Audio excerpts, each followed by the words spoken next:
Hello, kia ora, g'day. I'm Philip Duncan from Weather Watch TV on YouTube with your 7-day Australia only forecast, tracking the rain and the temperatures. So let's kick off with the animated air pressure map showing low pressure and the darker shading. So plenty of low pressure up in the tropics, normal for this time of year. High pressure and the brighter shading to the south, tracking along. Now we've got this big high here coming in from Western Australia, moving towards the Great Australian Bight.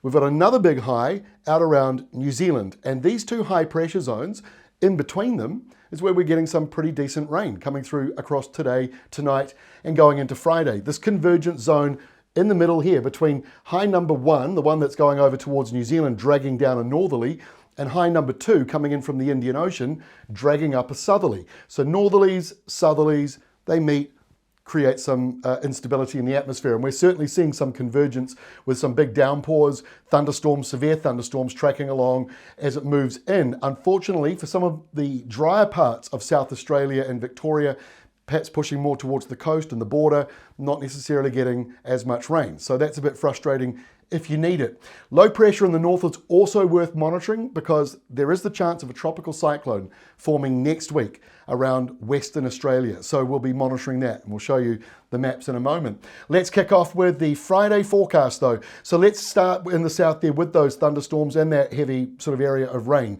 So as the high around New Zealand moves closer into New Zealand, and the next high moves into the Great Australian Bight, it pushes all of that along eastwards. So across tonight and tomorrow, going through Friday and into Saturday, that burst of wet weather will move along, affecting a large population as it crosses over Melbourne and coming up towards Canberra and Sydney. A lot of the heaviest falls may well be inland though, up around the hills, ranges, mountains. That's where we're likely to be seeing some of the heavier falls as it all starts to move in. Further to the west, obviously it dries out as you run into the high pressure zone. So I'm sorry to say, around parts of South Australia once again and moving over to Western Australia, some very large dry areas. Up in the tropics, a lot of low pressure around. We're seeing more wet weather sparking up over the next week in the tropical north. So that monsoon rain is coming back in again. On Saturday, we see some of those thunderstorms, severe thunderstorms around the northern part of Australia, certainly around the top end we're getting it.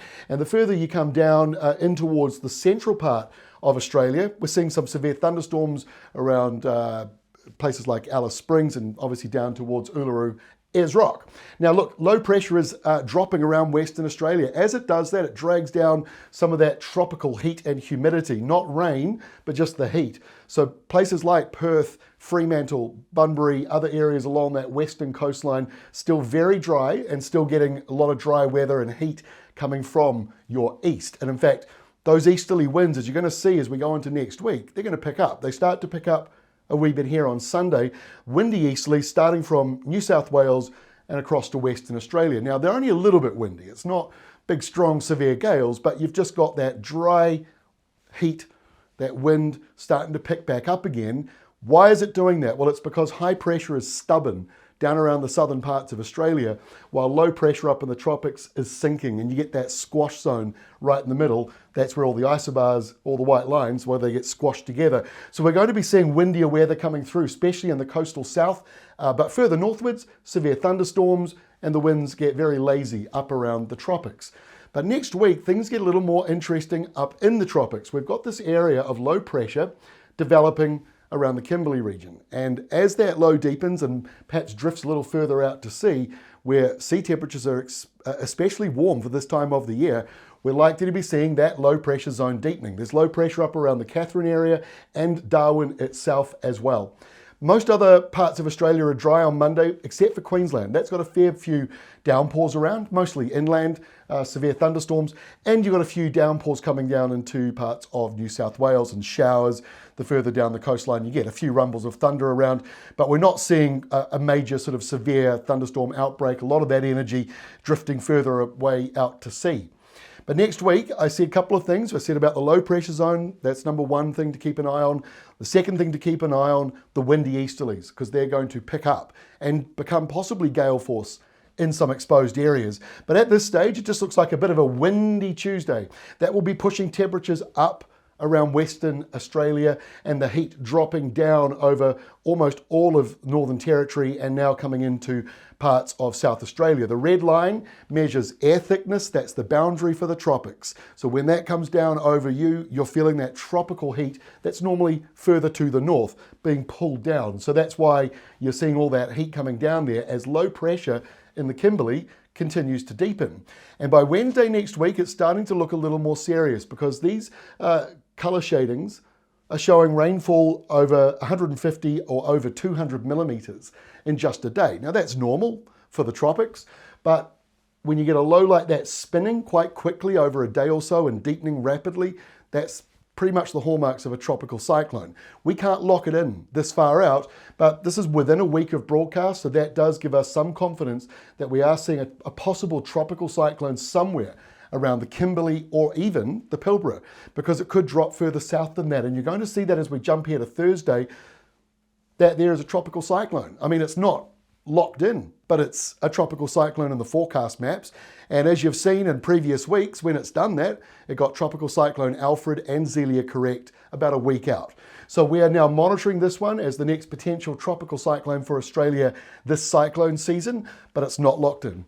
Not locked in, not official, it's just showing up. We're just telling you that for now. But this could produce some very heavy rain and damaging winds into the middle to later part of next week. Further down around Western Australia, hot with those easterly winds blowing through, northeasterlies. And on the other side of Australia, not as hot, still warm obviously, it's still that time of the year, but your airflow is coming from more in the Tasman Sea area, at least from Brisbane southwards it is, and that brings in some showers, maybe some of those heavy with thunder, but the rain is not widespread and it's not as concerning as it's been in previous weeks, especially around Brisbane and the Northern Rivers parts, which were hammered by Cyclone Alfred. So there's a lot of moving parts at the moment. Let's take a look at the rainfall for the next 7 days to make more sense of it. You see those thunderstorms as we kick off the next couple of days, and then up here in the tropics as we go into next week, look at all that heavy rain starting to form, that monsoon rain. And then if we do see a cyclone or even just a tropical low dragging itself down towards Port Hedland and Exmouth, those areas could be seeing some really big rain. And if it does what Zelia did and it drops inland, it's another big burst of rain for dry areas. And it would be great if it came all the way down to some of the more southern areas. If you need rain, that is. I always have to say that because not everyone does. So there we go. That is the forecast for the next week. Now, this week's place of the day, or the flight sim place of the day, is a little different. We chose an early morning. The sun was rising. It showed the lights in the township. It actually made the town sort of jump out a bit more than it did during the daytime image. So that's why I thought I'd show you that one. Just around sunrise this morning. Population in Coffin Bay, 667 there, bounces up to 4,000 during the holiday season thanks to the national parks. Annual rainfall just 390 millimetres, that's not a huge amount, and so I've heard from many people around the Eyre Peninsula, rainfall way below normal. So if you live around the Eyre Peninsula or anywhere in South Australia, anywhere in Australia, please do let me know how much rain you've had in the last wee while if it's below normal. Only real rain chance looks to be today, and even then it's a bit marginal. Good luck if you need it. What a great spot. Coffin Bay, I'd love to visit there. I always say that. I always choose places I want to visit. Why wouldn't you? But there we go. Thanks for joining us today. Have a great weekend. We'll see you again on Monday.